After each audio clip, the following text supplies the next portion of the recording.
नमस्कार आप सभी को।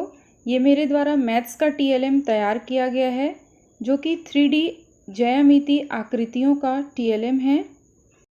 इस TLM के लिए मैंने एक बॉक्स लिया है और उस पर कटिंग किया हुआ है और विभिन्न आकृतियों के पहले मैंने मॉडल तैयार किए हैं और उनको कवर किया है, जैसे कि ये वृत्त, ये घन, क्यूब, ये कोण, शंकु और ट्रायंगल, त्रिभुज, घनाभ, क्यूबाइड और बेलन, सिलेंडर। तो इस तरह से आप भी TLM तैयार कर सकते हैं।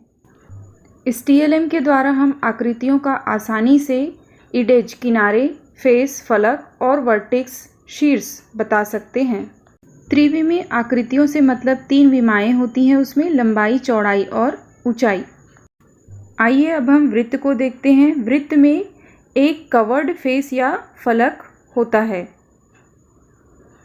तो इस तरह से हम ये वृत्त को बच्चों को आसानी से समझा सकते हैं।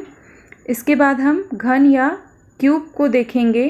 तो इस तरह से हम जब घन को देखेंगे, घन में आपके 6 फेसेस फलक होते हैं, ये फलक कहलाते हैं और 12 किनारे होते हैं, इडेज, ये किनारे हैं, ये क्या है, किनारे कहलाते हैं। और 8 वर्टेक्स, वर्टेक्स मीन्स ये कॉर्नर, शीर्ष जिसे कहते हैं, तो 8 वर्टेक्स होते हैं। अब हम शंकु को देखते हैं। इसका उदाहरण हम आइसक्रीम के कोन का भी बच्चों को दे सकते हैं। शंकु में 2 फेसेस फलक होते हैं, एक ये नीचे फेस फलक और एक आपका कर्व्ड फेस। एक वर्टेक्स होता है और एक इडेज होता है, किनारा। इसके बाद हम त्रिभुज को देखते हैं। त्रिभुज में 4 फलक होते हैं, 12 किनारे होते हैं और 4 शीर्ष होते हैं। इस तरह से हम त्रिभुज को प्रिज्म का उदाहरण देकर समझा सकते हैं। आइए अब हम अगली आकृति को समझते हैं। अगली आकृति है घनाभ, क्यूबाइड जिसे कहते हैं। घनाभ में 6 फलक होते हैं, फेसेस, 12 इडेज, किनारे होते हैं और 8 वर्टेक्स, 8 शीर्ष होते हैं।